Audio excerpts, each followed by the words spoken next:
Again, thanks Cornelia, Holly, and everybody else who's with us today.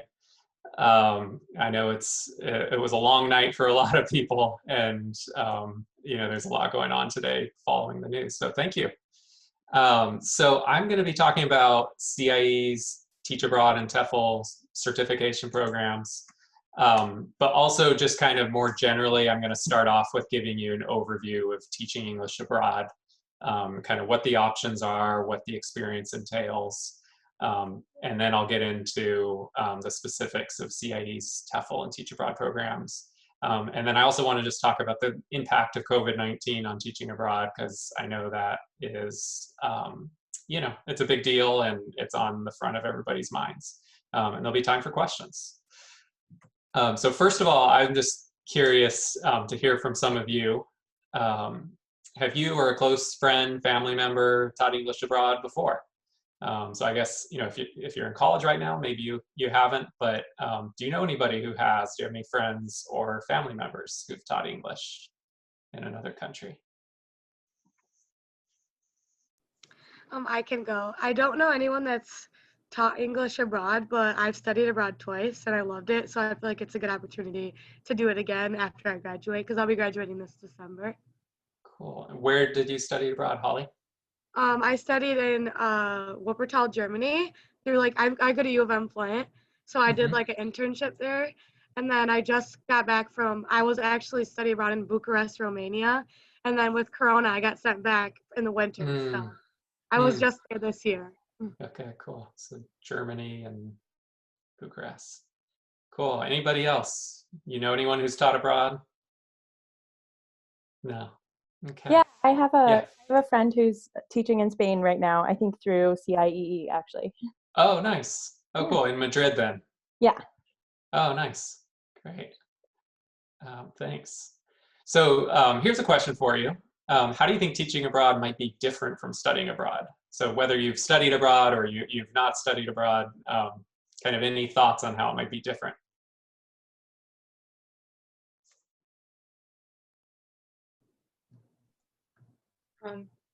Probably more responsibility, because it's not like you're just there for yourself to like experience and learn. You're also helping other people learn, and it's a job.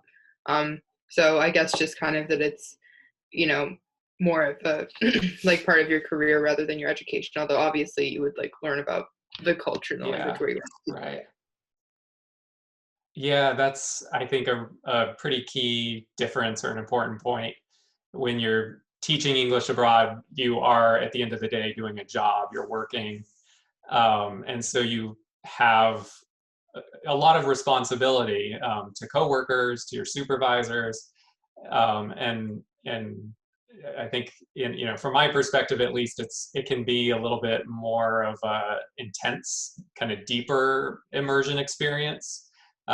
Because you're probably not just hanging out with other Americans or other foreign students, but you're really engaged in a community and have real responsibility. So yeah, I think that's a pretty big difference. Cool. So to talk a little bit more about the experience overall, I think we like to think of it as a year on. Sometimes people might say, oh, I'm going to take a year off and teach abroad. But really it is a year on, because you are working, so you're building skills and you're gaining work experience. The skills that you gain include language skills. So if you're teaching abroad in Spain, you might develop your Spanish language skills, but then you are also developing intercultural skills. So you're learning in the country, in the culture you're working in, what's the educational culture there? What are the expectations for the role of a teacher? How, what's appropriate in terms of how students and teachers interact? And then you're also learning about the work culture. So, is the work culture very hierarchical, where, the sort of, you don't question, your boss or supervisors, you have to be deferential to people in authority? Or maybe you find it's different. Maybe it's more egalitarian, and you don't have a real strong hierarchy. So by working in another country, you really get to see, you know, kind of from an inside perspective, what the culture is like. And then, you know, something kind of to keep in mind is that, you know, teaching abroad is a way for study abroad returnees to build on previous experience. So, I mean, studying abroad is incredibly valuable, and you know, so many people who study abroad, you know, they return home and they're really excited and eager to go back, you know, to the same country or to travel and live in another country internationally. So this is a way that you can do that if you study abroad and you're like, I want to go back overseas. So I think, you know, we heard from some of you that you study abroad before. This is a way you can do it and get paid while you're living overseas. And then it's also a good opportunity for people who didn't have the chance to study abroad. You know, sometimes it's hard to fit study abroad into your college experience. You know, because you have to, sometimes it can be hard to fulfill your requirements for your major if you study abroad, or sometimes it's just expensive and you can't afford to study abroad. So this is a way you can have an international experience after graduating. For our CIEE Teach Abroad participants, about 60% studied abroad before, but then another about 40% did not. And for many of our participants, it's their first international experience, which is always exciting. So yeah, that's a little bit of a snapshot of kind of what the experience can be like and what you can learn from it. And then, so, you know, you might decide, yes, I want to teach English in another country, but then the obvious question is how? And there are quite a few different ways that you can teach abroad. So starting on the left here is just doing your own independent job search. So you might find a job through personal contacts that you have. You could travel to another country and just visit schools. You could reach out to schools directly before you travel to try to find a place where you might be able to apply for a job. So you can definitely do an independent job search, and I would say probably 30 years ago, that's what a lot of people did if they wanted to teach in another country, as they would just kind of go on their own and find a job. And then the next path that you might take is working with a recruiter. So some schools will hire recruiters to find teachers. And I've listed a couple recruiters there, but there's hundreds more. And essentially a recruiter just gets paid by a school in order to recruit English teachers. I'd say it's most common, you know, for a school to use recruiters in Asia. So in China, South Korea, Vietnam, it's pretty common for schools to use recruiters. And then in the third column there are government programs. So if you haven't already heard of it, you probably should check out Fulbright English Teaching Assistant Program, which is run essentially by the US government.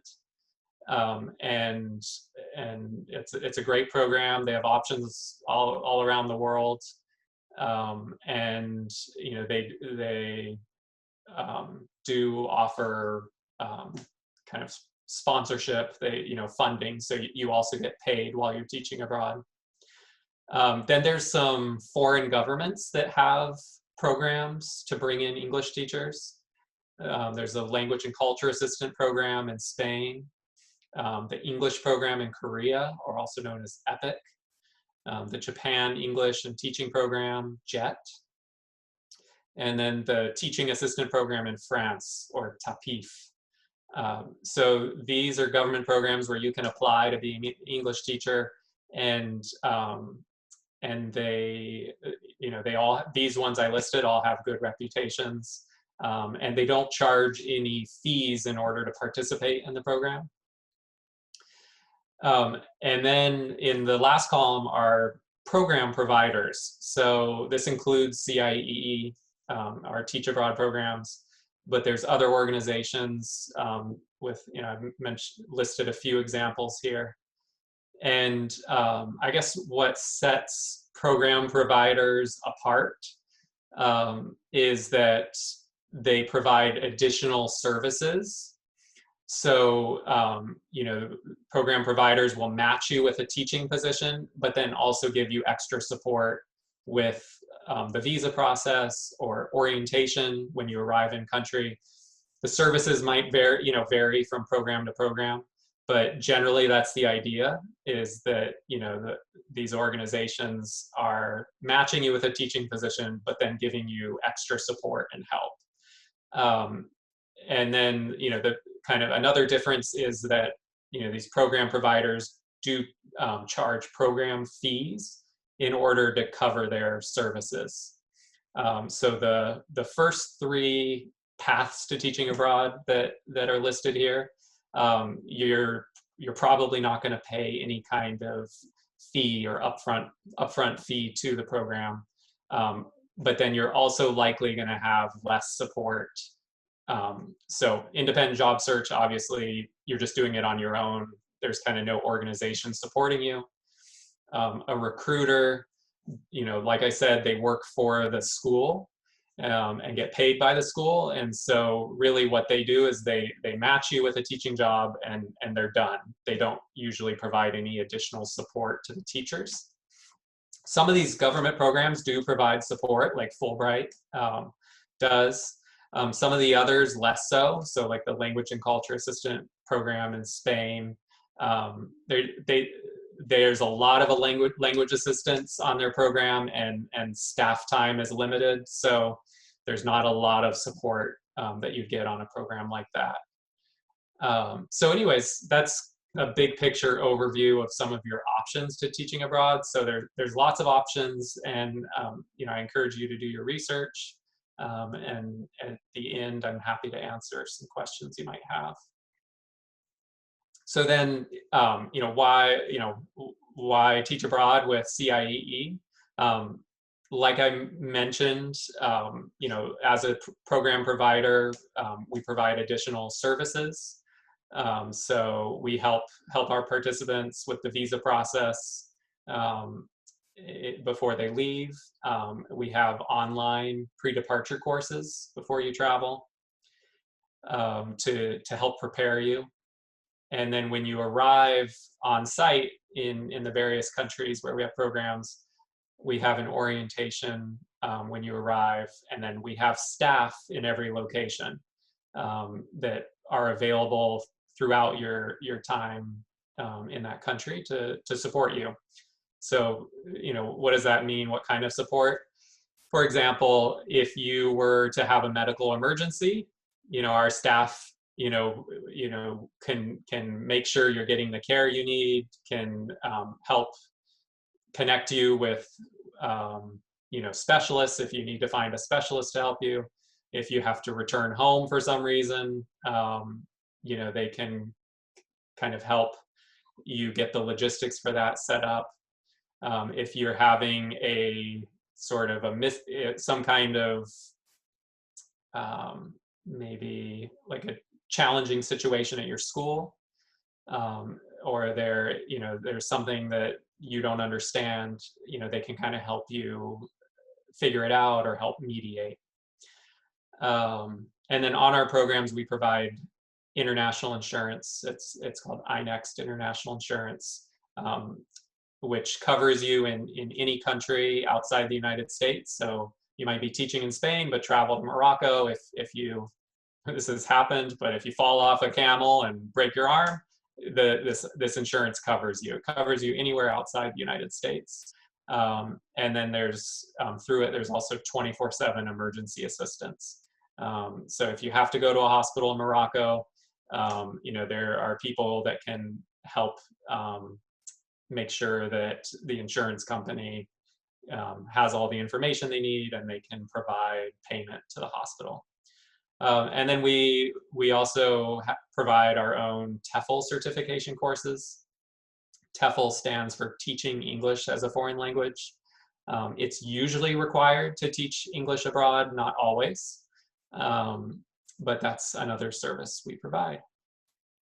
And just to give you a little more information about that, so we have 3 different TEFL courses. There's a 30-hour, 60-hour, and 150-hour course. Generally speaking, so I mentioned, you know, usually to teach abroad, you need to get certified to teach English as a foreign language. And most employers look for at least 120 hours. So wherever you get TEFL certified, you know, you shop around and look for a course that has at least 120 hours. Some of the shorter courses, like the 60-hour course, we consider it like an introductory course. So maybe you don't want to work as an English teacher, but you just want to volunteer. Then something like a 60-hour course might make sense for you. Yeah, and then I guess just one last point to mention is if you get TEFL certified, you can teach abroad in another country. But a lot of people have actually been teaching English online these days. And it's actually a good source of income right now with COVID making in-person employment difficult. There's a lot of opportunities to teach English online, in particular with Chinese students.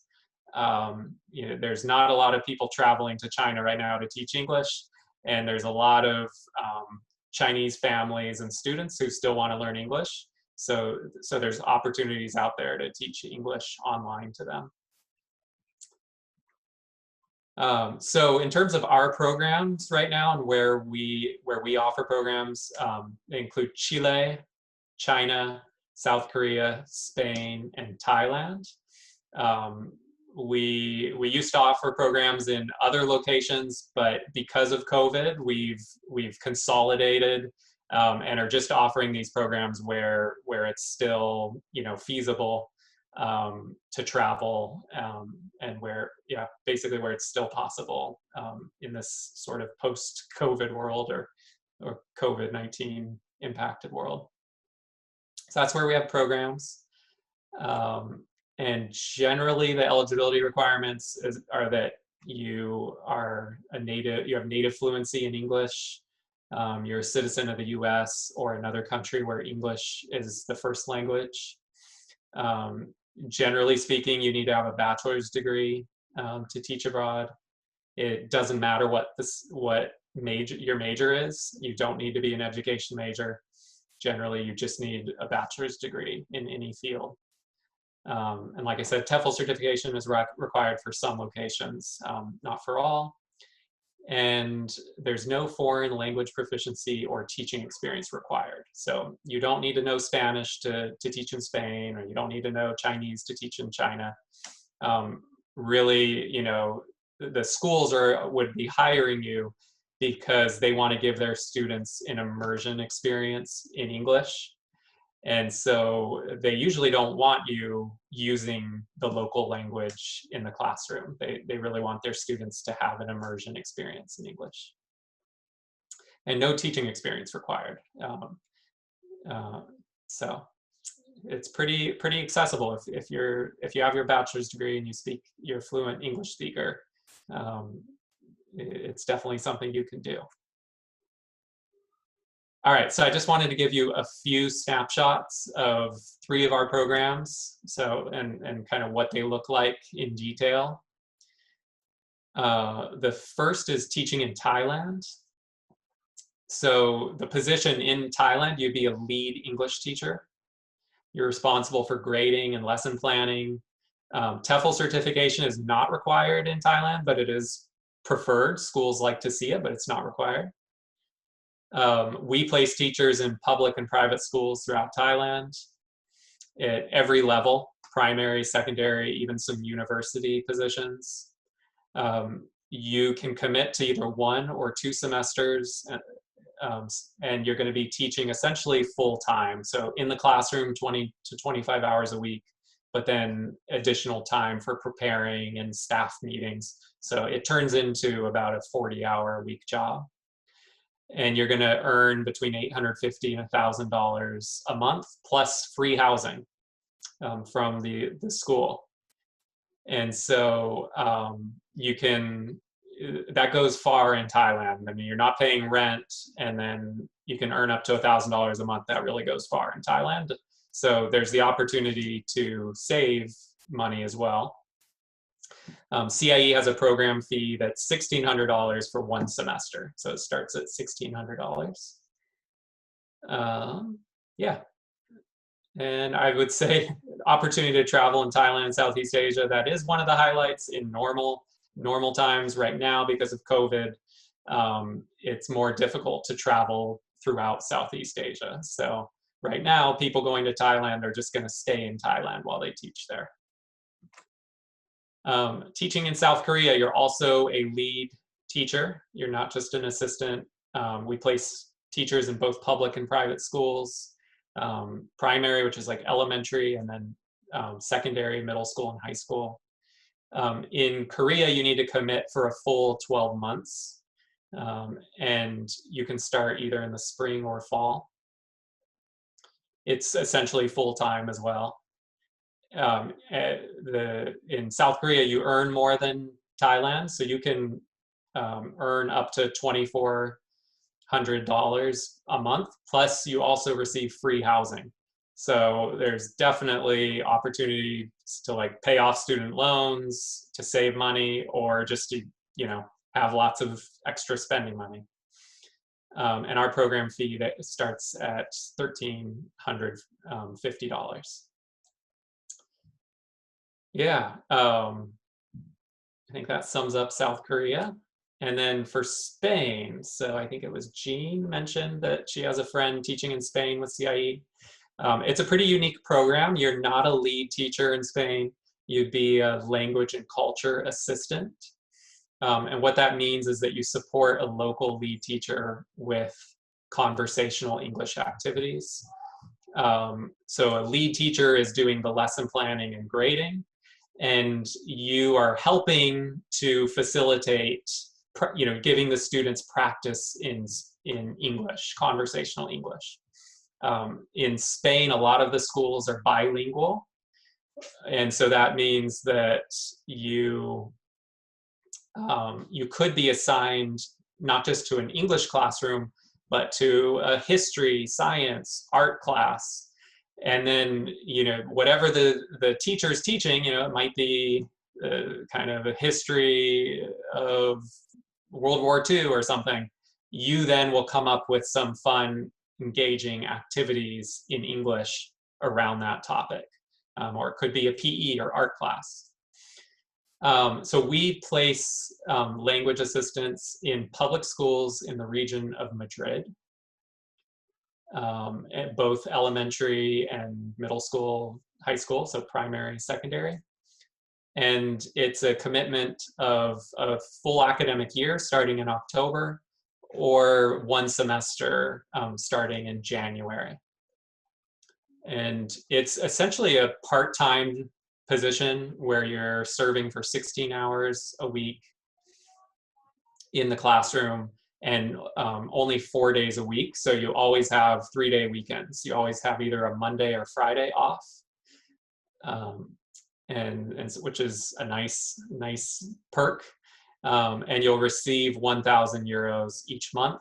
Housing is not provided, so you're responsible for renting. Most people will rent a room in a shared apartment, and our program fee starts at $1,200. The highlight is that it's a good introduction to teaching. So if you don't feel confident being a lead teacher, and you just want to get some experience teaching, it's a good intro. And then because it's part-time, it gives you time to volunteer or study Spanish on the side. Some people also will do some private English tutoring on the side. So that's a snapshot of Spain. And then I just wanted to mention a little bit how COVID-19 has impacted teaching abroad. So for one, a lot of countries right now have additional visa and entry requirements. So the sort of paperwork and the process of getting a visa is more complicated. Some countries have quarantine requirements of when you arrive, including South Korea and Thailand. In South Korea, when you arrive, you have to quarantine for 14 days, but you can usually do that just at your apartment that the school provides. In Thailand, when you arrive, you have to quarantine at a hotel in Bangkok for 14 days. And then every country right now either has, at least that we work with, have a COVID-19 test requirement in order to enter the country or before reporting to your school. So for South Korea and Thailand, you need to get a negative COVID test before you leave. In Spain, there's no requirement to get a COVID test before entering the country, but you have to get a COVID-19 negative test before you report to your school. And you just have to be more flexible than usual. You have to be ready to follow whatever local restrictions there are or any kind of local norms around social distancing, mask wearing. But people are still teaching abroad. So we have had about 400 CIE teachers travel this fall to programs in South Korea, Thailand, and Spain. And I have a link with some interviews from CIE Teach in Spain participants, but I realized it might be tricky to share the sound. But we'll be posting that on our Instagram account in the next week or so that you might see it there. And then I just wanted to say that, I'm available if you have any questions. My email is just sbush@ciee.org. You can find our contact info on CIE's website. And I'm happy to answer any questions you have. So any general questions about teaching abroad, questions about our programs in particular, any questions, feel free to unmute yourself, or I'm guessing you can probably type questions into a chat or Q&A box. Hi, I had a question about the Madrid program. I think you said sort of in the region of Madrid. How broad is that? Would it be within where the metro goes, or would you be needing to take a bus to the city if you were living in the city, or vice versa? Yeah, that's a gret question. So the region of Madrid includes a lot more than just the city of Madrid itself. But it's not as large as some of the regions in Spain. So from the center of Madrid to the furthest school would probably be about an hour and a half by public transportation. And so what teachers do, you could be placed anywhere in the region. So you could be placed in the center of Madrid, or you could be placed in a suburb or a town outside the city center. And so people, kind of when you get your school placement, you have to decide if your school is outside of the city center, you have to decide, do I want to live in the city center and then commute out to my school? Or do I want to, find an apartment close to my school and then occasionally just take public transportation into the city? Or do you want to live somewhere in the middle, maybe kind of on the outskirts of the city, and so it's sort of halfway between both? So yeah, that's a great question, and yeah, that kind of sums it up. So yeah, I'm trying to think if there's anything else to add. I would say a lot of people choose to live in the city center because I think they like that excitement of being where there's just more going on. Yeah, the metro also closes at pretty early, 2 a.m. usually in Madrid, so you can't really go after that. Yeah, so and 2 a.m. is early in Madrid. Yeah. I have friends who would wait until 6 and then go home who live in Madrid. So whenever okay, exactly. Yeah. I was just wondering if you could explain the program in Chile. Oh yeah. So I don't have a little slide for it here, but the program in Chile is interesting because we partner with it's kind of like a umbrella organization that has lots of, or it's like a university that has lots of campuses throughout Chile. And they are technical colleges. And so the students are usually learning some kind of trade like nursing or mechanics, but they're required to learn English as well. And so in Chile, you'd be teaching university college students, age students. And a lot of the students come from kind of like lower income backgrounds and haven't had a lot of like good opportunities to learn English. And so, you know, it's kind of interesting because you'd be working with college age students, but their English might be pretty limited. And so, yeah, you know, it can be a challenge at times, but also really rewarding. I'd say for the people who usually choose to teach in Chile are really interested in Latin America. They're usually serious about learning Spanish. Many people kind of have studied abroad or already lived in Latin America.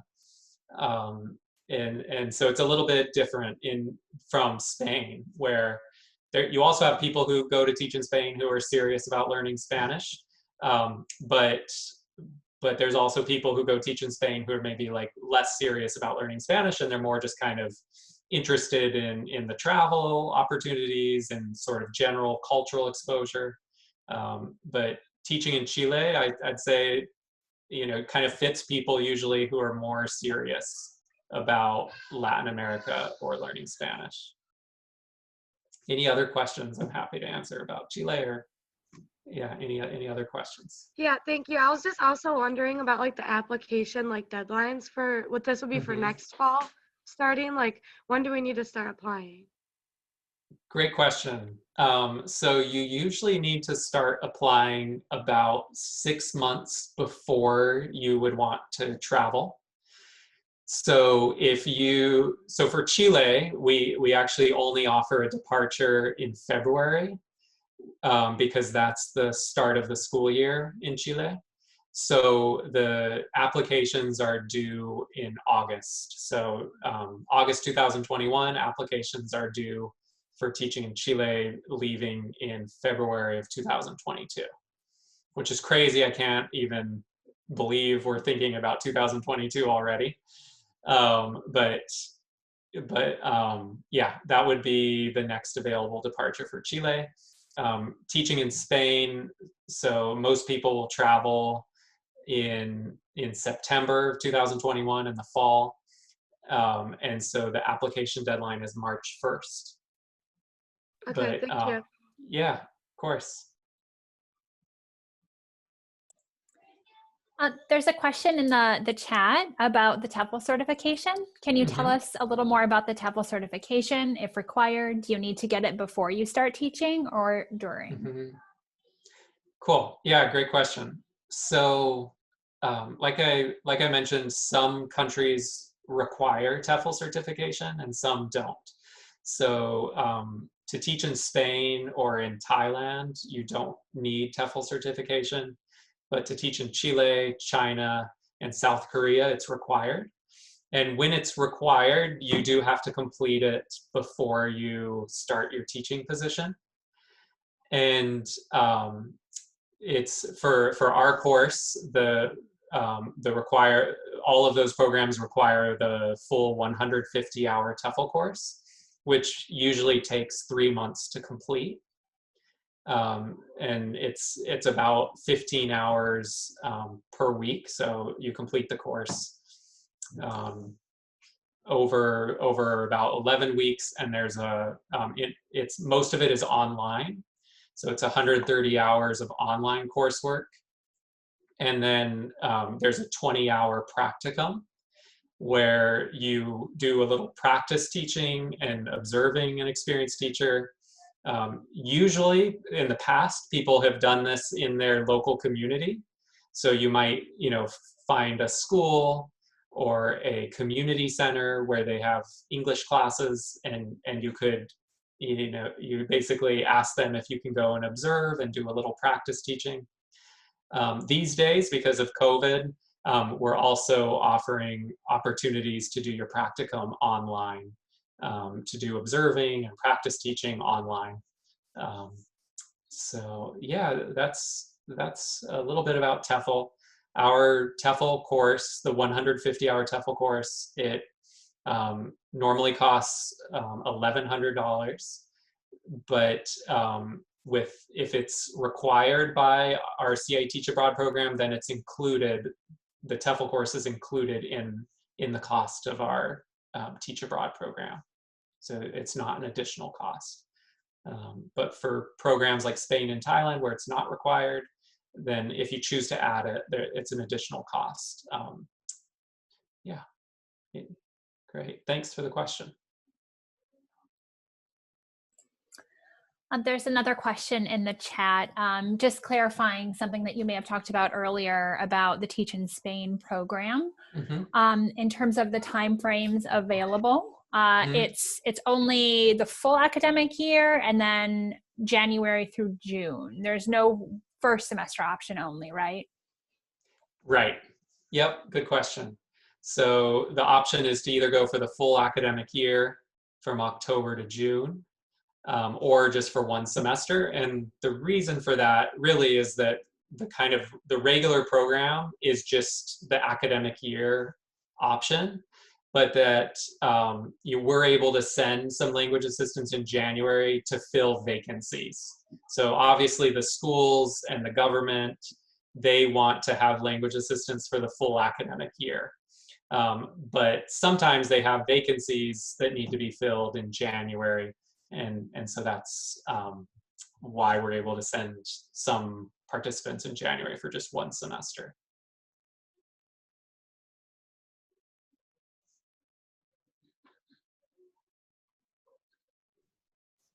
I have a question.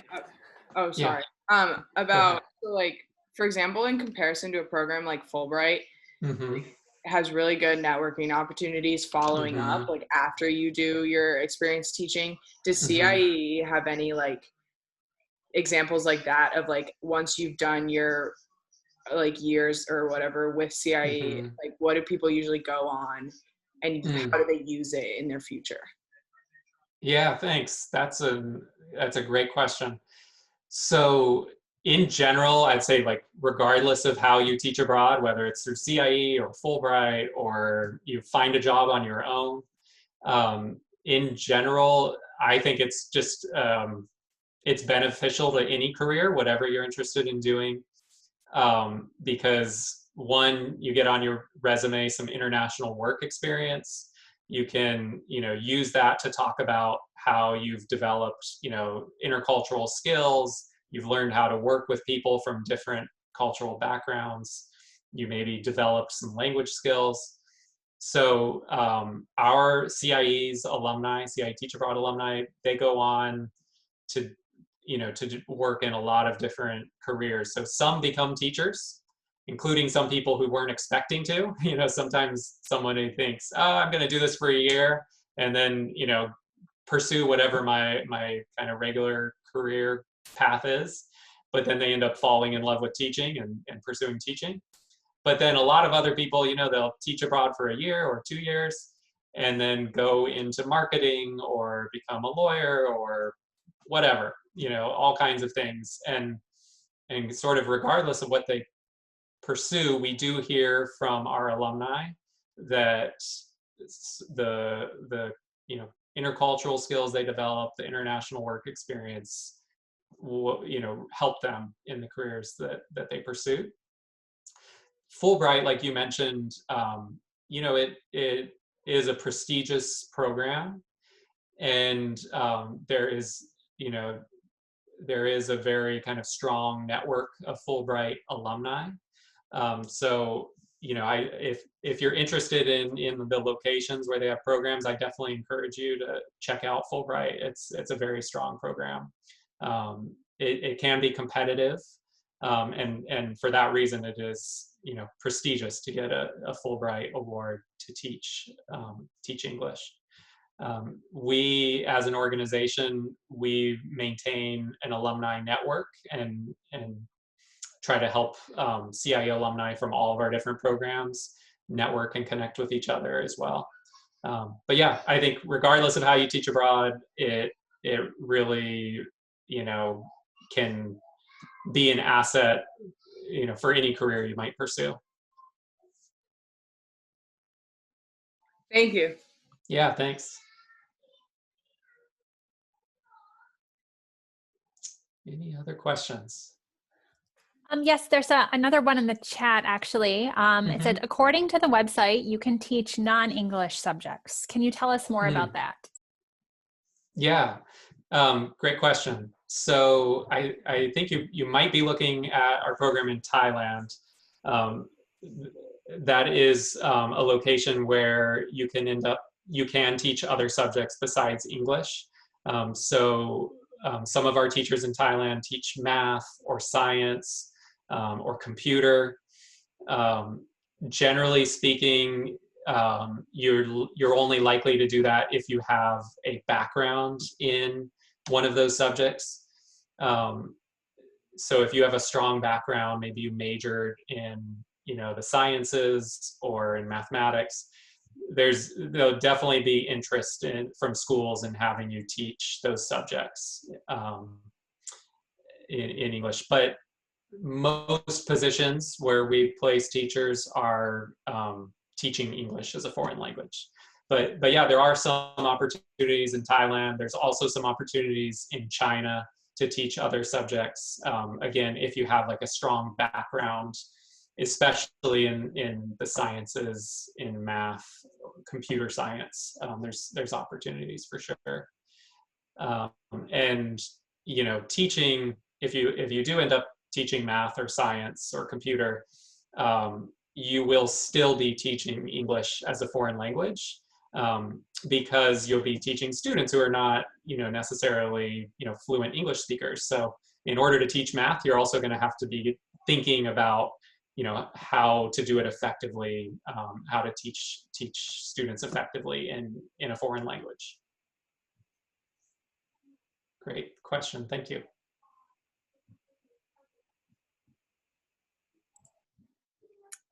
Jake, did you have a question? Yeah, just a quick question.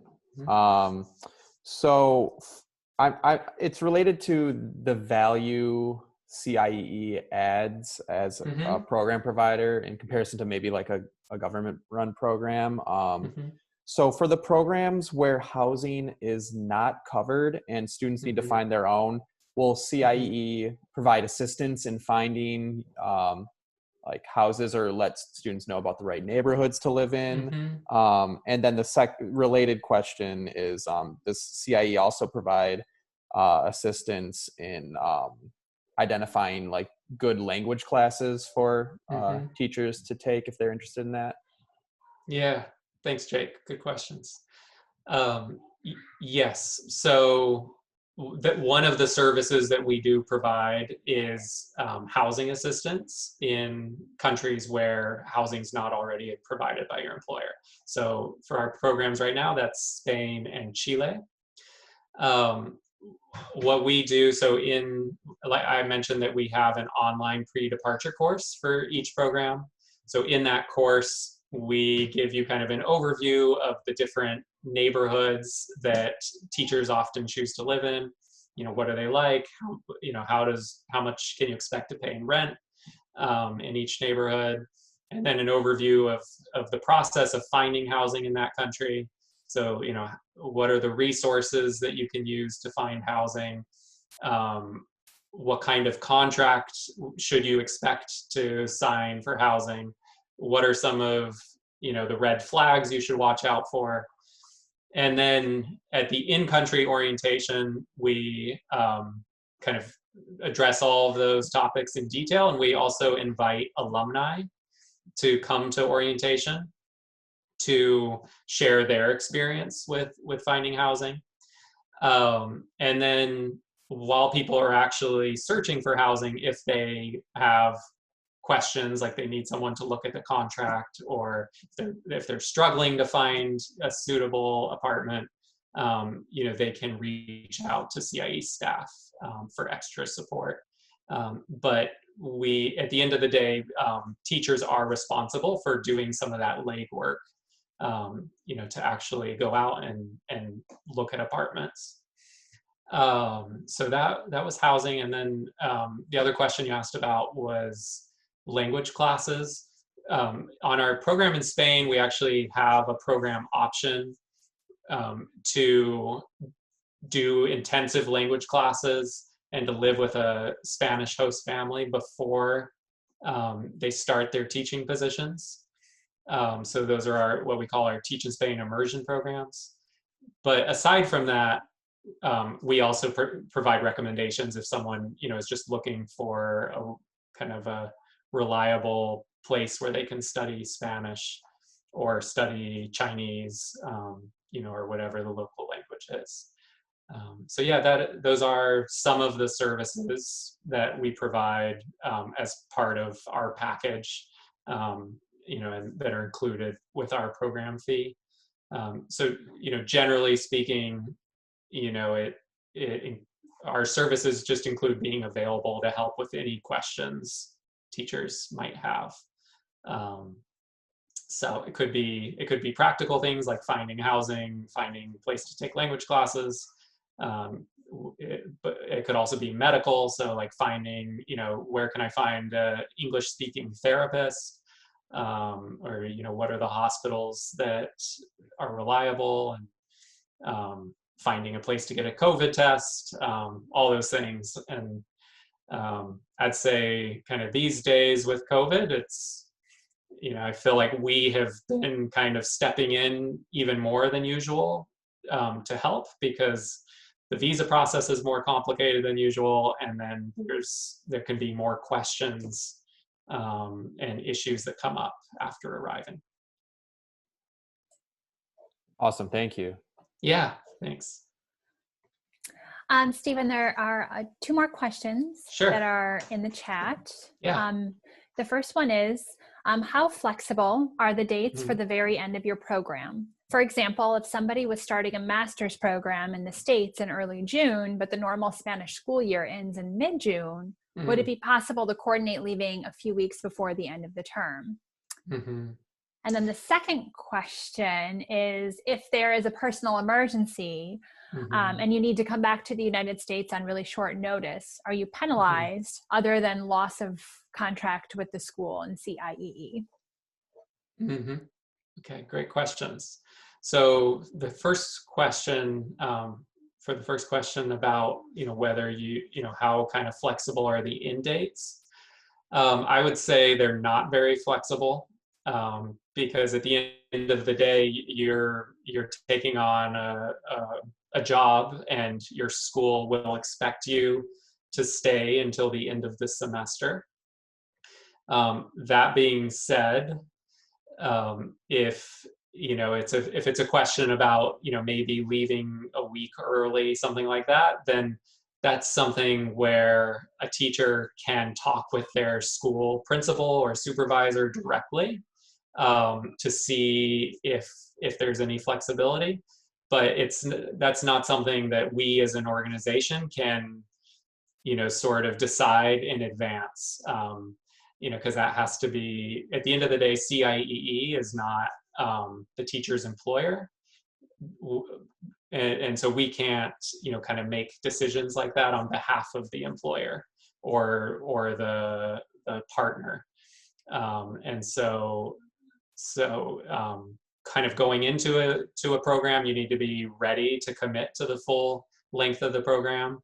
And then if something comes up or along the way, that's something that you can discuss with your supervisor in country. But if you're working around something like you want to start grad school a certain month, then it's best to kind of look for a program that's gonna end before you start another commitment. And then the second question I'm sorry, can you remind me what was the second question? Yeah, sorry, I should have asked them separately. Yeah. The second question is, if there's a personal emergency or something and you need to come back to the States on short notice, are you penalized other than loss of contract with the school/CIEE? Yeah. So that's another good question. And generally speaking, no. There's definitely no penalty, from CIEE. I mean, our job is to support teachers who might have a personal emergency, whether it's, emergency with a family member or, kind of a medical issue. So our role is just to support you. And so there would definitely not be a penalty from CIEE.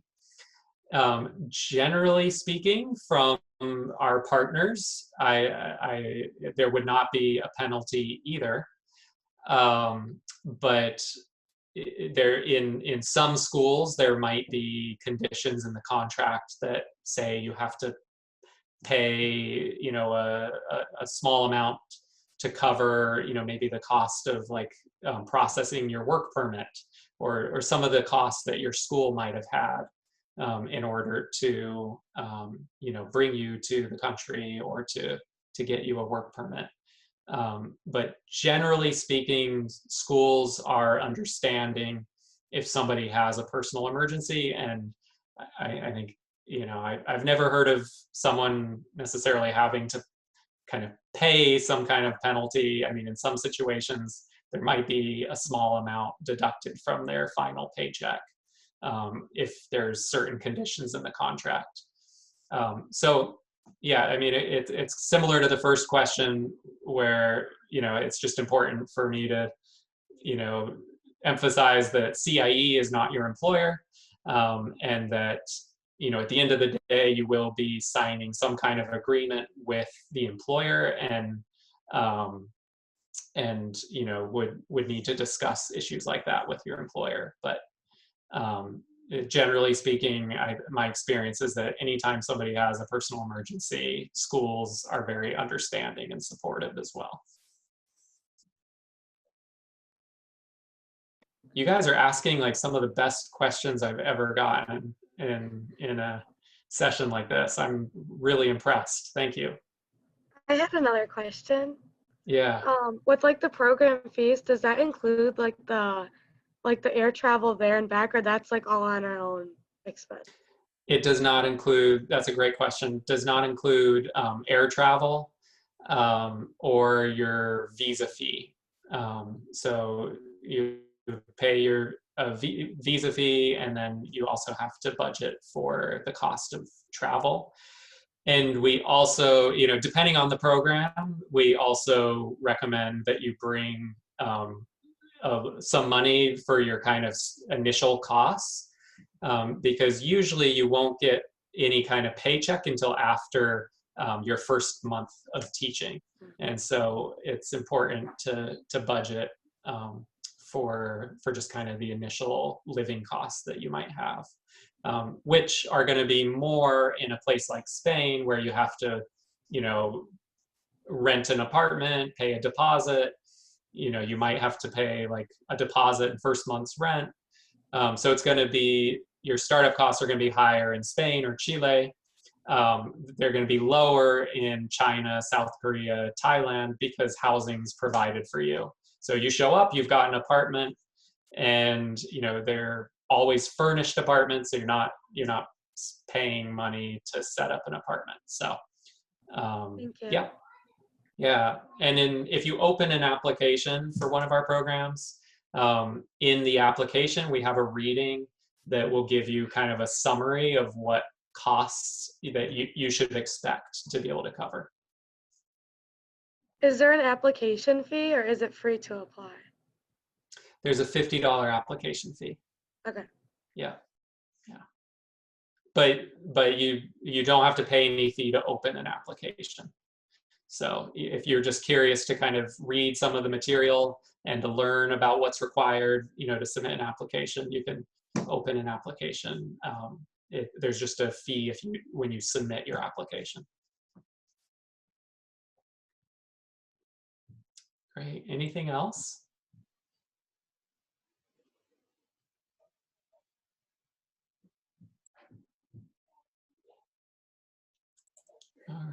All right.